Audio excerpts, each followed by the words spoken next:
Welcome back to GameGentleman, where we scour the gaming news to bring you the top 10 stories each and every week.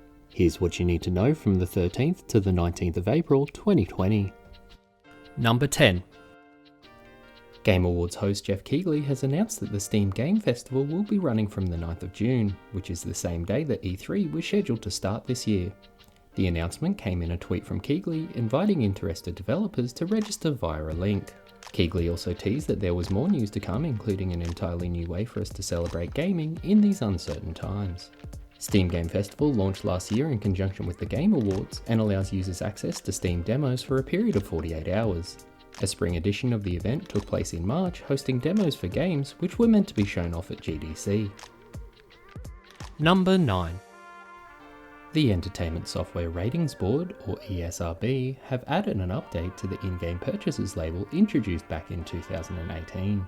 The new clarification will specify if the in-game purchase will involve any element of chance or randomization, such as loot boxes, by adding on the label that the in-game purchase includes random items. Loot boxes continue to be a controversial mechanic which are often compared to gambling. In fact, countries such as Belgium, South Korea, China, Australia, the UK and US all have varying degrees of restriction or regulation on the practice. Number 8. Sony have announced a fund of $10 million to support indie developers who are impacted by the COVID-19 pandemic. Sony's Jim Ryan said in a statement, "Independent developers are vital to the heart and soul of the gaming community, and we understand the hardships and financial struggles that many smaller gaming studios are facing.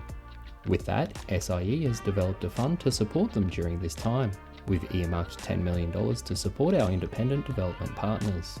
More information on how developers can access the fund will be announced in the coming days." Number 7. Epic Games have announced they will be extending Season 2 of Fortnite's Chapter 2 from April 30th to June 4th this year, which is when the third season is scheduled to begin. With the extension, Epic have announced that there will be multiple updates delivering fresh content, new challenges, bonus XP, and a few more surprises. Season 2 Battle Pass players can currently unlock a Deadpool skin by clearing out set Deadpool challenges. Number 6.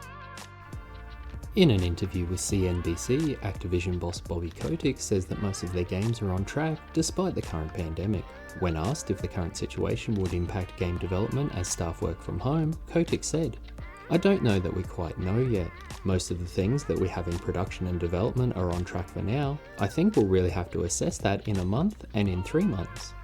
We've been doing things like encouraging our employees to upgrade their home broadband to the highest bandwidth service, and we're paying for that. We had equipment available for take home, so everyone in the software development, art or animation functions, we made equipment available so they had the newest, most secure devices. But I think it's still too early to know what the consequences on development will be for the next year or so." Activision's free-to-play battle royale title Call of Duty Warzone has seen incredible adoption with over 50 million players worldwide. Number 5. Earlier this week, several PlayStation 4 exclusives, including Bloodborne and Days Gone, appeared as PC listings on Amazon France. The news was received as entirely plausible by the gaming community due to the recent announcement that Horizon Zero Dawn was set to come to PC this year. However, Sony has confirmed in a statement to IGN that the listings are not accurate and they had made no announcements to bring the games to PC. These listings have since been taken down from the site. Number 4. A report from Kotaku's Jason Schreier outlines changes that Rockstar Games is making to its culture and work practices to avoid unnecessary overtime and crunch. An email sent by Rockstar executive Jennifer Colby outlines several initiatives including flexible work schedules, anonymous feedback, management and leadership training, and improved communication. The email reads, "We have taken conscious steps to improve our approach to developing games in order to reduce the need for overtime.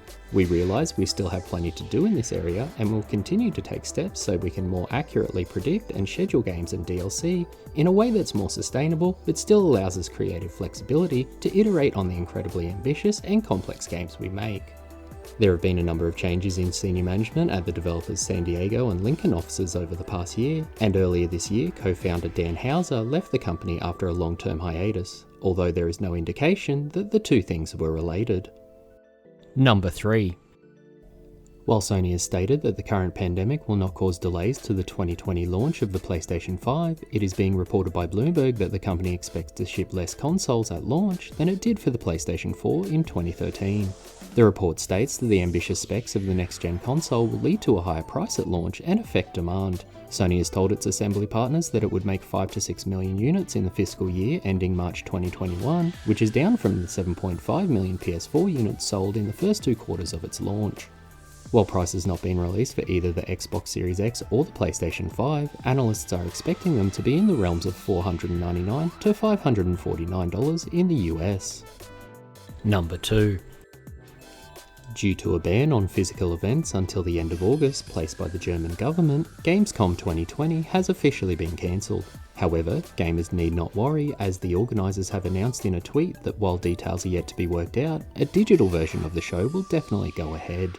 In another blow to pop culture fans, San Diego Comic-Con has also officially been cancelled for 2020. In a post on their website, it indicated that organisers had hoped to delay this decision in anticipation that COVID-19 concerns might lessen by summer. Continuous monitoring of health advisories and recent statements by the Governor of California have made it clear that it would not be safe to move on forward with plans this year. Unlike Gamescom, there is no indication that Comic-Con will take place digitally. Number 1. Supermassive Games and Xbox have announced the next title in the Dark Pictures anthology, Little Hope. Set in the titular Little Hope, an isolated town with a Salem-like history of witch trials, 4 college students and their teacher are trapped after their bus crashes and they are encircled by a mysterious fog. Players must explore the town to find a way to escape while being haunted by visions of the town's dark past. Little Hope releases this summer, and GameGentleman would like to remind players who own the first Dark Pictures title Man of Medan that they can gift a friend with the same console a friend's pass to play a single playthrough between now and the 1st of May. And now you're all caught up. Are you planning on watching any of these digital events this year? Tell us your thoughts in the comments section below. Be sure to like and subscribe to stay up to date with our news and video content.